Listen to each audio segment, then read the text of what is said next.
Mr. Zuckerberg, welcome. Thank you for being here. Mr. Zuckerberg, does Facebook consider itself a neutral public forum?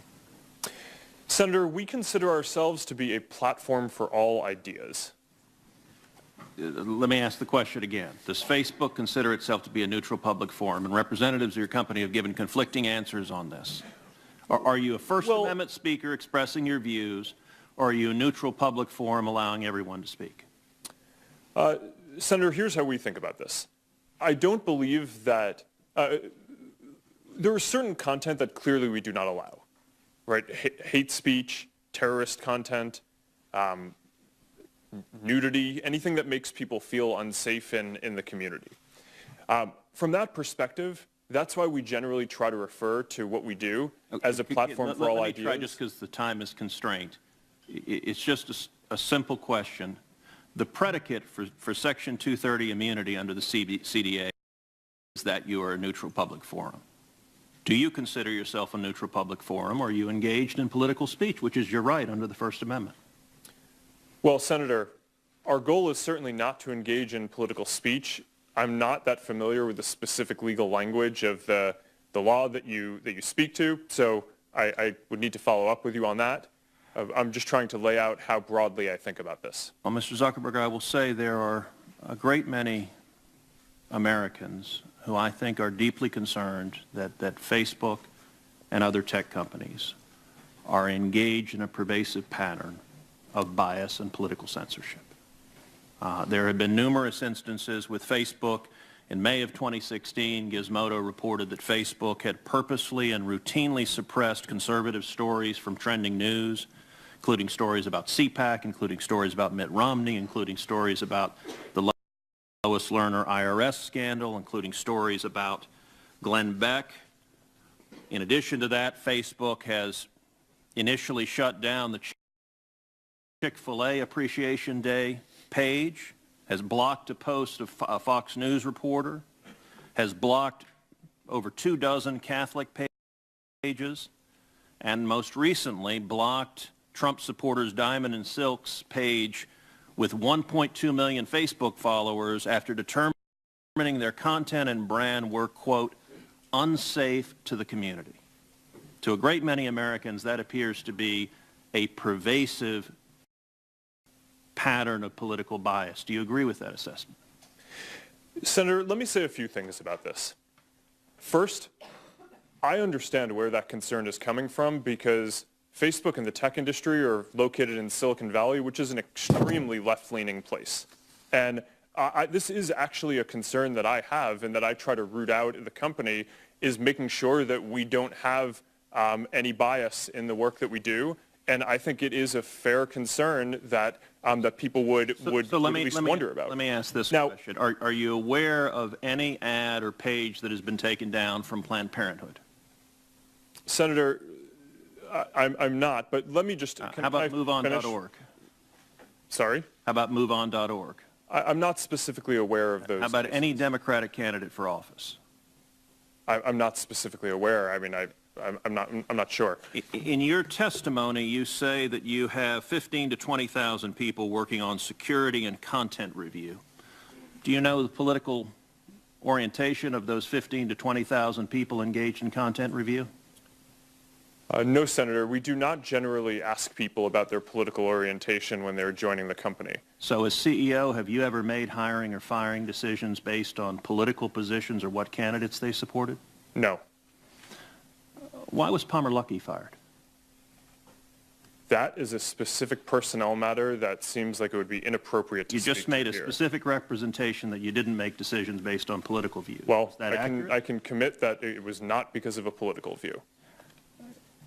Do you know of those 15,000 to 20,000 people engaged in content review, how many, if any, have ever supported financially a Republican candidate for office?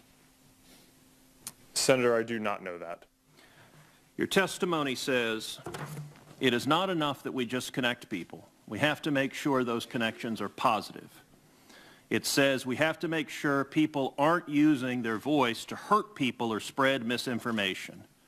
We have a responsibility not just to build tools, to make sure those tools are used for good. Mr. Zuckerberg, do you feel it's your responsibility to assess users whether they are good and positive connections or ones that those 15 to 20,000 people deem unacceptable or deplorable?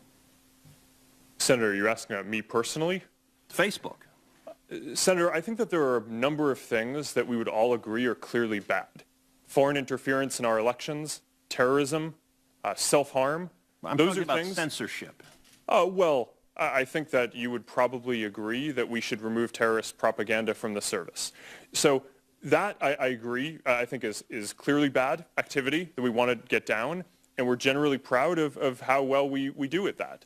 Now, what I can say, and I do want to get this in before the end here, is that I am very committed to making sure that Facebook is a platform for all ideas. That is a very important founding principle of what we do. We're proud of the discourse and the different ideas that people can share on the service, and that is something that, as long as I'm running the company, I'm going to be committed to making sure is the case. Thank you. Thank you, Senator Cruz. Do you want a break now? Or you want to keep going? Sure. I mean, that was pretty good. So, all right.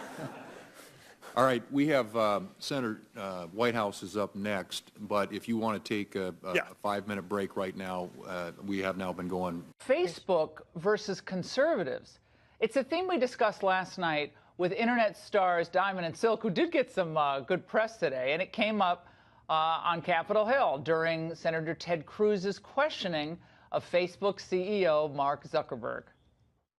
Gizmodo reported that Facebook had purposely and routinely suppressed conservative stories from trending news, has blocked a post of a Fox News reporter, has blocked over 24 Catholic pages, and most recently blocked Trump supporters Diamond and Silk's page with 1.2 million Facebook followers after determining their content and brand were, quote, unsafe to the community. Are you aware of any ad or page that has been taken down from Planned Parenthood?